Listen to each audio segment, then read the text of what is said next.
సంవత్సరాల తరబడి ఎన్ని మందులు వాడినా మీ మోకాల నొప్పులు తగ్గట్లేదా? ప్రాణ పెయిన్ క్లినిక్ లో అత్యాధునిక చికిత్స. సో బీజేపీ నుంచి మంత్రివర్గంలో చోటు సంపాదించినటువంటి సత్యకుమార్ గారు మనతో ఉన్నారు. ఆయనతో మాట్లాడారు. Sir, first of all congratulations. BJP నుంచి మీరు మినిస్టర్ అయ్యారు, మొదటిసారి మీరు ఎమ్మెల్యే గెలిచారు, ఇప్పుడు మంత్రి అయ్యారు. సో ఎన్డీఏ భాగస్వామ్య పార్టీలన్నీ కూడా ఏపీ అభివృద్ధికి, ముఖ్యంగా అమరావతి అభివృద్ధిని ఏ విధంగా ముందుకు తీసుకెళ్లే పరిస్థితి?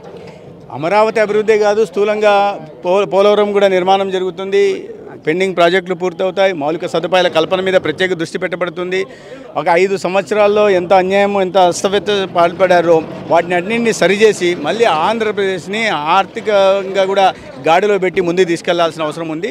పైన ఎన్డీఏ ప్రభుత్వం, రాష్ట్రంలో ఎన్డీఏ ప్రభుత్వం కాబట్టి వీటిని సరిచేస్తారు. పైన కూడా దార్శనికత కలిగిన నాయకులు ఉన్నారు. రాష్ట్రంలో కూడా దార్శనికత కలిగిన చంద్రబాబు నాయుడు గారు ముఖ్యమంత్రిగా ఉన్నారు కాబట్టి ఇవన్నీ గతంలో జరిగిన అన్యాయాలన్నీ సరిచేయబడతాయి. అదేవిధంగా ఆర్థికంగా ఏ రకంగా దెబ్బతీశారో మళ్ళీ వాటిని గాడిలో పెట్టే ప్రయత్నం కూడా చంద్రబాబు నాయుడు గారు, నరేంద్ర మోడీ గారి సహకారంతో ఖచ్చితంగా చేస్తారు. సో తెలుగుదేశం పార్టీ అధినేత, అలాగే ఇప్పుడున్నటువంటి ముఖ్యమంత్రి చంద్రబాబు గారు ఎక్కడా కూడా ఎలాంటి డిమాండ్స్ లేకుండా బేషరతుగా ఎన్డీఏకి సపోర్ట్ చేయడం జరిగింది.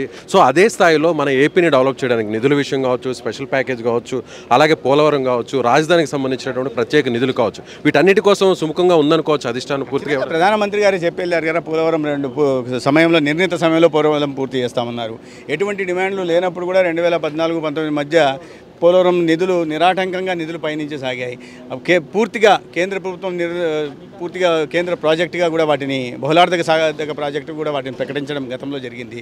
కాబట్టి రావాల్సిన ఇతర నిధులు కూడా కేంద్ర ప్రభుత్వం నుంచి పూర్తిగా వస్తాయి. పోలవరం పూర్తిగా కావడమే కాకుండా PM Krishi Sinchai Yojana, accelerated irrigation benefit programme కూడా ఇతర పెండింగ్ ప్రాజెక్టులకు కూడా ఉపయోగపడేలాగా నిధులు కేంద్రం నుంచి వస్తాయి. అదేవిధంగా కేంద్ర ప్రాయోజిత పథకాల కింద ఏ నిధులు అయితే కేంద్రం నుంచి నిరాటంకంగా వస్తున్నాయో వాటి ఇంకా కొనసాగుతాయి, ఇంకా పెద్ద ఎత్తున వచ్చే అవకాశం ఉంటుంది. రాజ్యాంగ పరిధిలో ఏమేమి రావాల్సి ఉన్నాయి ఖచ్చితంగా రాష్ట్రానికి వస్తాయి. అయితే పూర్తిగా రాష్ట్రం ఒకటి విభజన జరిగినప్పుడు అన్యాయంగా, అశాస్త్రీయంగా నష్టపోయింది. తర్వాత గత 5 సంవత్సరాలు మరింత నష్టపోయింది. కాబట్టి ఆ నష్టాన్ని పూడ్చే దిశగా కేంద్ర ప్రభుత్వం ఖచ్చితంగా సహాయ సహకారాలు అందిస్తుంది. బీజేపీ టీడీపీ పొత్తు ఖరారు కావడంలో మీరు చాలా కీలక భూమిక పోషించారు. మీరు కేంద్ర స్థాయిలో కూడా మీకు ఒక మంచి పట్టుంది పార్టీ అధిష్టానం దగ్గర. అదే స్థాయిలో ఇప్పుడు ఇక్కడ బలోపేతం అవడానికి పార్టీ ఏ మేరకు మీరు మంత్రిగా పనిచేసే అవకాశం ఉందంటారు? ముందు ఆంధ్రప్రదేశ్ను గాడిలో పెట్టడానికి, వికసిత ఆంధ్రప్రదేశ్గా నిర్మాణం చేయడానికి చంద్రబాబు నాయుడు గారు కంకణం కట్టుకున్నారు. దానికి పూర్తిగా సహకారం అందిస్తానని నరేంద్ర మోడీ గారు చెప్పారు. దాంట్లో భాగస్వామిని అయ్యే అవకాశం, అదృష్టం నాకు కలిగింది.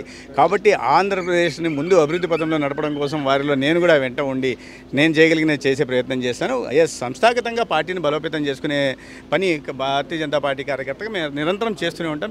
సో అందరూ కూడా బీజేపీ ఎవరు ఊహించిన విధంగా ఖచ్చితంగా పూర్తి స్థాయిలో నిధులు ఇస్తుంది, పూర్తి స్థాయిలో ఏపీ అభివృద్ధికి సహకరిస్తుంది అనేటువంటి ఆలోచనతో అందరూ కూడా ఎదురు చూస్తున్నారు. సో అదే స్థాయిలో మీరు కూడా ఇక మీద పనిచేసే పరిస్థితి అంటారా? ఖచ్చితంగా.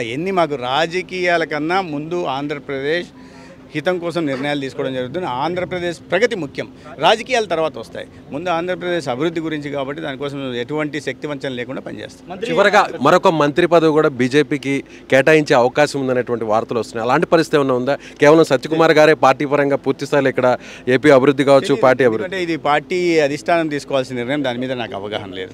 సో ఎలాంటి శాఖ వస్తే బాగుంటుంది అనేటువంటి ఆలోచన ఏమైనా చేస్తారు? ప్రజలకు ఉపయోగపడే శాఖ ఉంటే బాగుంటుందని భావిస్తాను. Thank you.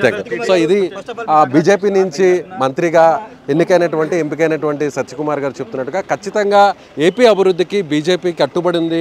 ప్రధానమంత్రి నరేంద్ర మోడీ గారు కూడా ఈ విషయంలో చాలా స్పష్టంగా ఉన్నారు. ఇప్పటికే ఆయన వచ్చి మాట్లాడినటువంటి విషయంలో కూడా చాలా హామీ ఇచ్చారు బాబు గారికి, ముఖ్యమంత్రి గారికి. ఖచ్చితంగా ఏపీ అభివృద్ధి, అలాగే అమరావతి అభివృద్ధితో పాటుగా పోలవరానికి సంబంధించి కూడా త్వరితగతిన నిధులు ఇచ్చి పూర్తి చేసేటువంటి యోచనలో కూడా తాము ఉన్నట్టుగా, పూర్తి స్థాయిలో ఇక్కడ ఏపీలో సంకీర్ణ ప్రభుత్వం పూర్తి స్థాయిలో ప్రజల కోసం, ప్రజల సంక్షేమ అభివృద్ధి కోసం పనిచేసే విధంగా కూడా తాము కట్టుబడి ఉన్నామంటూ కూడా బీజేపీ నుంచి మంత్రిగా ఎంపికైనటువంటి సత్యకుమార్ చెప్తున్నటువంటి పరిస్థితి. కెమెరామెన్ లక్ష్మణ్తో విజయ్, సుమన్ టీవీ, అమరావతి నుంచి.